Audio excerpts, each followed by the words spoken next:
दोस्तों स्वागत है आप सभी का आपके अपने यूट्यूब चैनल इंग्लिशानियत पर, जहां पर आज हम डिस्कस करने वाले हैं जॉन मिल्टन के द्वारा लिखी गई एक बहुत ही खूबसूरत सी सोनेट जिसका नाम है ऑन हिज ब्लाइंडनेस। दोस्तों ये एक पर्सनल सोनेट है, जॉन मिल्टन ने लिखा है इसको। और इसमें इन्होंने ये एक्सप्रेस किया है कि वो कितने दुखी हैं अपने लॉस ऑफ साइट को लेकर के, क्योंकि ये पोएम लिखने से पहले वो अंधे हो चुके थे। तो उनको ऐसा लगता था कि अब उनके पास कुछ भी नहीं है कि जिससे वो भगवान की गाथा गा सकें, भगवान को कुछ अर्पित कर सकें। लेकिन इस पोएम के एंड होते होते उनको ये पता चलता है या उनको ये समझ आता है, रियलाइज़ करते हैं वो कि जो भगवान है वो किंग ऑफ किंग्स हैं, मतलब राजाओं के भी राजा हैं। उनको कुछ ऑफ़र करने की ज़रूरत नहीं है, उनके पास खुद ही सब कुछ है। बस आपको आपके पास उसके लिए सच्चा दिल या सच्ची हृदय होनी चाहिए, सच्चा श्रद्धा होना चाहिए। तो दोस्तों ये थी छोटी सी समरी। अब शुरू करते हैं लाइन वाइज एक्सप्लेनेशन। दोस्तों जैसा कि हम सभी को पता है, जॉन मिल्टन ने ये पोएम तब लिखी थी जब उनकी आंखों की रोशनी चली गई थी। तो पहले लाइन में उन्होंने यही बताया है, when I consider how my light is spent air half my days. यानी कि जब मुझे ये पता चलता है, कंसीडर मतलब कि जब मैं ये संज्ञान में लेता हूँ या फिर मुझे जब ये पता चलता है कि अभी मेरा आधा उम्र भी नहीं हुआ है, ठीक है, हाफ माई डेज मतलब मेरा आधा समय भी नहीं हुआ है और मेरी आंखों की रोशनी चली गई है। लाइट इज स्पेंट मतलब रोशनी चली जाना। In this dark world and wide, ये जो संसार है ये बहुत ही विशाल है। वाइड मतलब बहुत ही बड़ा फैला हुआ, और डार्क मतलब अंधकारमय। अभी जब इंसान की आँख की रोशनी चली जाती है तो उसको ये संसार हमेशा अंधेरा ही दिखता है इस संसार में, है ना। तो ये बताते हैं कि मुझे ये पता चला है या फिर मेरे साथ जैसा ये हुआ है कि अभी मेरा आधा उम्र भी नहीं ख़त्म हुआ और मेरी आँख की रोशनी चली गई है इस बड़े से और अंधकार में संसार में। And that one talent which is death to hide, और मेरे पास एक ऐसा टैलेंट है जिसको छुपाना मेरे मरने के बराबर होगा।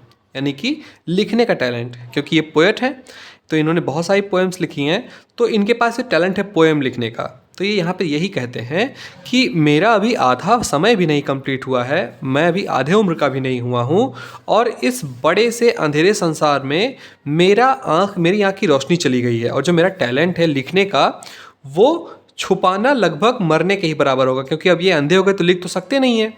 तो इसलिए यहाँ पर ये बताते हैं लॉस्ट विद मी यूजलेस। अब यहाँ पे जो इनका टैलेंट है ये इनके मरने के बराबर है छुपाना, जो कि अब क्या है, विद मी यूजलेस। अब ये लगभग यूजलेस ही है, क्योंकि अभी लिख तो सकते नहीं, तो अब लगभग इनका टैलेंट यूजलेस है। Though my soul more bent to serve there. हालांकि जो मेरा सोल है, मेरी जो आत्मा है, ये अभी भी झुकी हुई है सर्व करने के लिए। कहाँ पर? विथ माई मेकर, जिन्होंने मुझे बनाया है उनकी ओर। यानी कि अब मैं इस संसार में, जो कि मेरे लिए अब अंधकार भरा संसार है, बहुत बड़ा संसार है, मैं अपने टैलेंट को अब यूज़ नहीं कर सकता, वो मेरे लिए यूज़लेस है। लेकिन फिर भी जो मेरा सोल है, मेरी जो आत्मा है, वो अभी भी मेरे मेकर यानी जिन्होंने मुझे बनाया है उसकी ओर झुकी हुई है।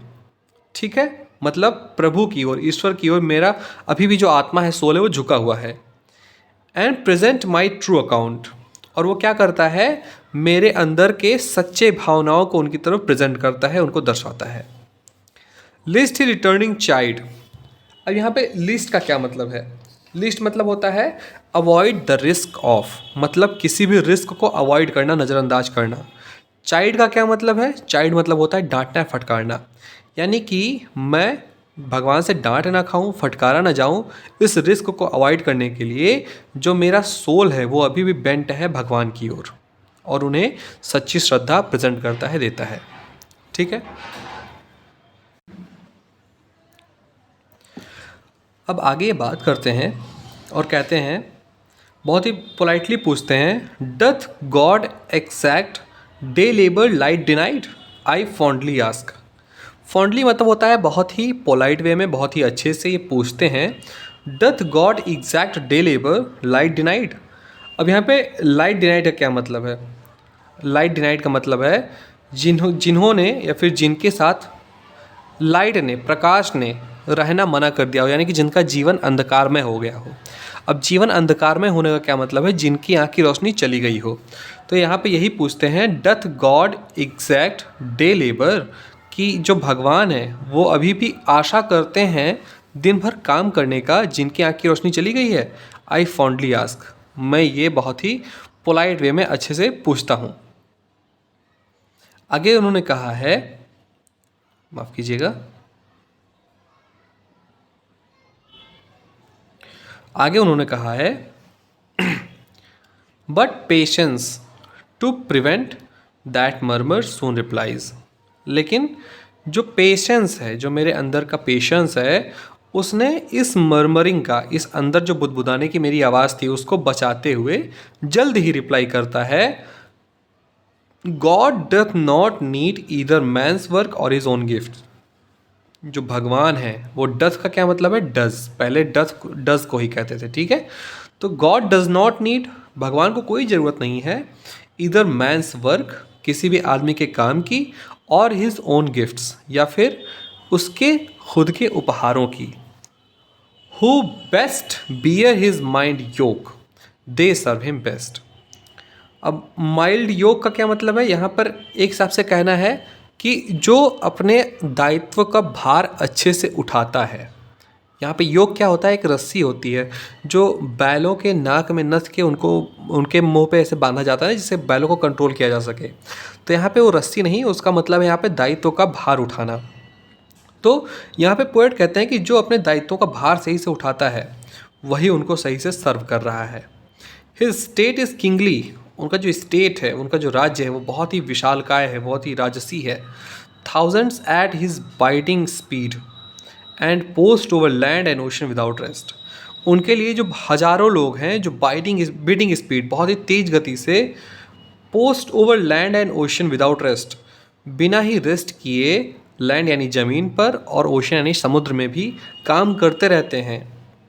दे also serve who only stand and wait, और उनकी ये वो लोग भी सेवा करते हैं जो केवल शांति से खड़े रहते हैं और इंतज़ार करते हैं। ठीक है दोस्तों, तो यहीं पे ख़त्म होती है हमारी आज की एक्सप्लेनेशन इस पोएम की ऑन हिज ब्लाइंडनेस की। मिलते हैं अगले वीडियो में, तब तक के लिए अपना ख्याल रखिए, धन्यवाद।